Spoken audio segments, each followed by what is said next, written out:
Assalamualaikum warahmatullahi wabarakatuh. Selamat siang Bapak. Mohon izin kami dari kelompok A di sini untuk memaparkan hasil diskusi kami terkait analisis artikel yang berjudul Methodology for Empirically Evaluating Passenger Counting Technologies in Public Transport yang ditulis oleh Moser pada tahun 2019. Untuk anggota kami sendiri, yaitu yang pertama ada saya sendiri, Raditya Arif Heruloh, dengan nomor taruna 2301. Saya Rahmat Rizky Ananda dengan nomor taruna 23011021. Saya Sandi Aulia Maharani dengan nomor taruna 23011023.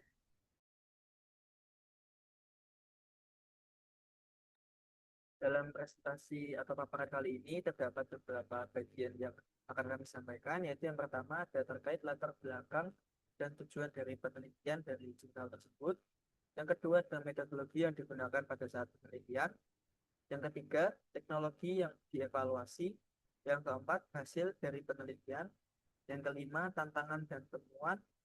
Yang keenam, rekomendasi dan arah untuk kedepannya berupa kritik maupun inovasi. Dan yang terakhir ada bagian kesimpulan.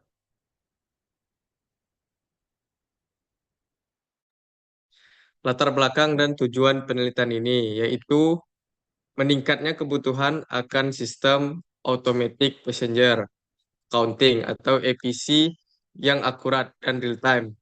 Mendorong penelitian ini, lingkungan transportasi umum khususnya bus menimbulkan tantangan tersendiri bagi teknologi penghitung penumpang karena kondisi seperti getaran, keramaian, dan pergerakan kendaraan. Oleh karena itu, dibutuhkan metodologi yang mampu mengevaluasi teknologi APC secara empiris dalam kondisi dunia nyata. Tujuan utama dari penelitian ini adalah yang pertama untuk mengembangkan metodologi evaluasi empirik APC. Yang kedua, menerapkannya dalam uji coba nyata dengan berbagai teknologi APC. Yang ketiga, untuk menyajikan perbandingan performa teknologi dalam konteks operasional publik. Metodologi penelitian ini dilakukan dalam dua fase uji coba, yaitu yang pertama pilot trial di Melbourne, menggunakan bus charter dengan relawan, bertujuan untuk validasi awal, kalibrasi, dan pemilihan teknologi untuk uji coba lanjutan. Evaluasi awal terhadap keakuratan, pemasangan sensor, dan logistik. Yang kedua, live trial di Sydney, menggunakan dua bus reguler yang melayani publik. Sensor dipasang dan diuji dalam kondisi operasional nyata. Pengumpulan data dilakukan selama 7 hari. Setiap teknologi diuji berdasarkan akurasi, biaya, kemudahan instalasi, dan potensi penerapan. Teknologi yang dievaluasi yaitu ada 4. Yang pertama, video-based sensing, menggunakan kamera dan algoritma deteksi berbasis CNN Mobile Net SSD, mengandalkan pelacakan objek untuk menghitung jumlah penumpang. Yang kedua, ada 3D infrared sensing, menggunakan sensor Orbeck untuk merekam data kedalaman dan inframerah. Pendekatan klasifikasi untuk mendeteksi kepala penumpang. Yang ketiga ada Wi-Fi sensing, menghitung perangkat berdasarkan sinyal Wi-Fi dari ponsel pengguna, menggunakan analisis RSSI dan pola waktu untuk menyaring data. Dan yang terakhir, yang keempat, yaitu sensor MAD, karpet bertekanan yang mendeteksi pergerakan berdasarkan pusat tekanan, mengukur arah dan jumlah pergerakan masuk atau keluar.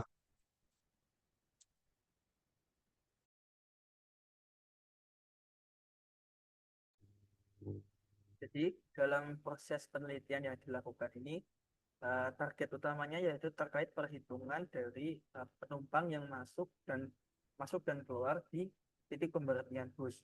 Seperti yang dilihat di gambar yang ada pada layar, untuk bagian A itu adalah rute yang digunakan selama proses pengangkutan bus berlangsung. Di beberapa titik merupakan titik pemberhentian untuk menurunkan maupun menaikkan penumpang yang didapatkan dari GPS. Nah, untuk bagian keduanya yaitu merupakan bus yang digunakan untuk proses pengangkutan penumpang.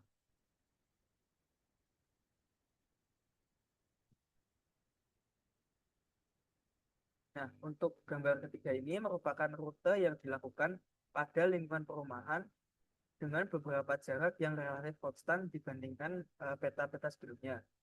Untuk rute ini diplot sendiri dari GPS yang ada atau perangkat dari bus yang digunakan selama penelitian.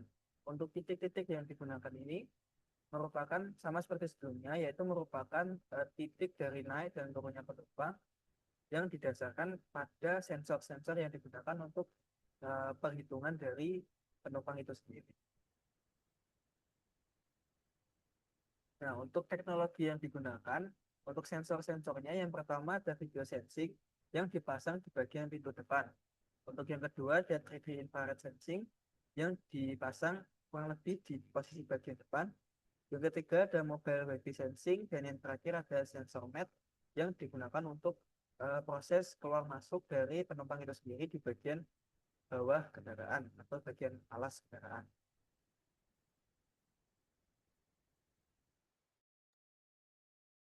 Kemudian ada hasil penelitian. Di sini hasilnya ada dua. Yang pertama ada pilot trial dan yang kedua live trial. Pada pilot trial, akurasinya berkisar antara 70% hingga 90%. Kemudian pada sensor mat dan Wi-Fi menunjukkan hasil yang cukup baik. Pada 3D infrared masih memerlukan penyempurnaan posisi dan pelatihan data. Kemudian hasil yang kedua yaitu live trial. Pada sensor mat, akurasinya tertinggi, yaitu 83%, dan hanya dipasang di pintu belakang. Sedangkan pada video sensing, akurasinya sedang, yaitu 57%. Bagusnya diletakkan di pintu depan, dan kurang bagus diletakkan di belakang. Kemudian pada 3D infrared, mirip dengan video, dengan kelemahan mendeteksi penumpang yang turun. Kemudian pada Wi-Fi sensing, akurasinya masih rendah saat weekday, yaitu 16%, karena durasi antar halte pendek. Kemudian akurasinya meningkat pada weekend, yaitu 75% dengan interval lebih lama.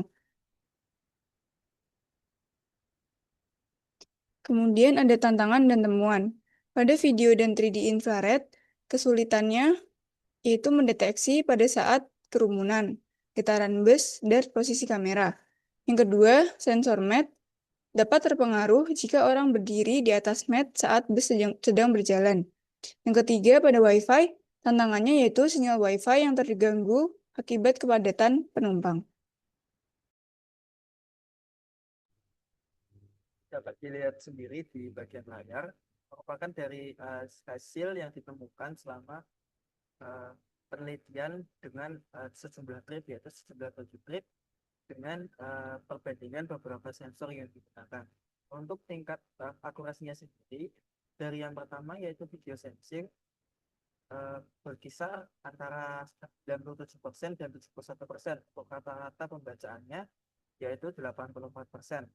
Nah, untuk sensor mat sendiri yaitu berkisar rata-rata di angka 90%, dan mobile wifi sensing ini rata-rata di 80%. Untuk kurang baik maupun buruknya akurasi dari pembacaan sensor ini didasari pada beberapa proses pengambilan data penumpang, baik itu penumpang yang naik maupun penumpang yang turun, serta beberapa kondisi yaitu kepadatan dari angkutan itu sendiri, apakah dari angkutan itu padat dari segi penumpang maupun sedang posisi lenggang atau sedikit penumpangnya di dalam. Nah, untuk tabel kedua ini merupakan beberapa perbandingan dari bagian pintu depan maupun pintu belakang dengan pembacaan beberapa sensor. Untuk bagian video ini totalnya yaitu 57% dengan akurasi dari pintu bagian depan yaitu 70% dan bagian belakang itu sekitar 30%. Untuk bagian 3D infrared itu berkisar antara 74 sampai 20% dengan rata-rata yaitu 55%, dan sensor mat sendiri yang dipasang di bagian belakang memiliki akurasi yaitu 83%. Untuk presentasi keakurasian wifi sensing pada weekdays maupun weekend juga di-compare dengan jadwal atau rute halte yang relatif lebih pendek di bagian weekdays dengan akurasi yaitu sekitar 16%, dan untuk bagian weekends dengan jarak antar interval antara titik pemberhentian lebih lama yaitu 75%.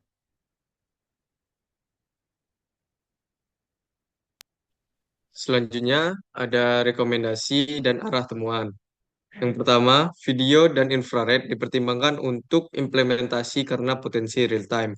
Yang kedua, sensor mat tidak cocok untuk real time karena data diolah pasca perjalanan. Yang ketiga, Wi-Fi sensing cocok untuk rute dengan jarak halte jauh, namun perlu algoritma tambahan untuk jarak pendek. Critical thinking, validasi data dan operasional. Studi ini memvalidasi teknologi dalam lingkungan uji terbatas di Sydney, sehingga validitas eksternal atau generalisasi hasilnya terbatas.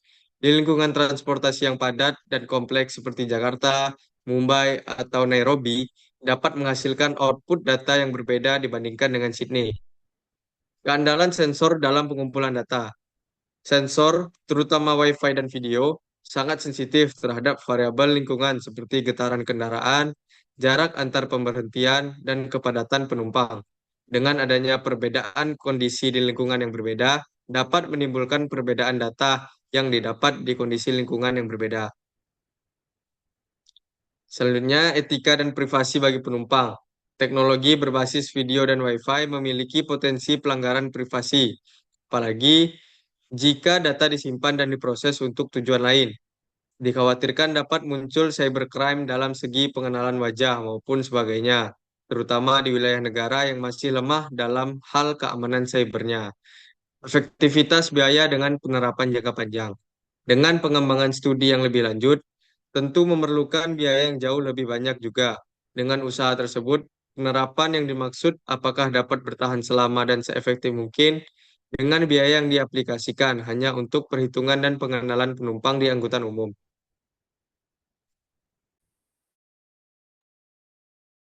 Kemudian ada inovasi pengembangan yang dapat dilakukan.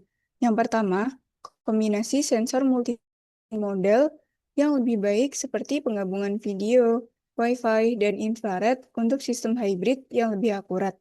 Kemudian yang kedua, implementasi AI end-to-end spesifik yang khusus dibuat untuk perhitungan data real-based condition. Yang ketiga, pengembangan sensor sebelumnya seperti sensor MET yang dibuat berbasis IoT untuk pengiriman data via jaringan seluler ke handphone pengemudi. Kemudian inovasi yang terakhir yaitu pengembangan sistem pengamanan data sebagai usaha untuk kontrol akses data penumpang agar data tidak bocor ke pihak yang salah.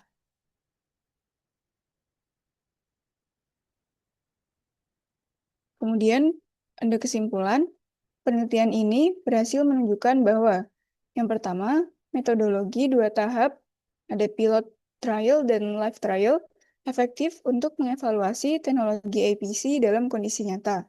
Kemudian yang kedua, setiap teknologi memiliki kelebihan dan kekurangan tergantung dengan konteks penggunaannya. Dan kesimpulan yang terakhir, pemilihan teknologi harus mempertimbangkan akurasi, biaya, instalasi, dan lingkungan operasional. Kemudian dari paparan yang kelompok kami sudah sampaikan, kurang lebihnya dari kami mohon maaf apabila ada salah kata maupun dari perbuatan. Terima kasih atas perhatiannya. Wassalamualaikum warahmatullahi wabarakatuh.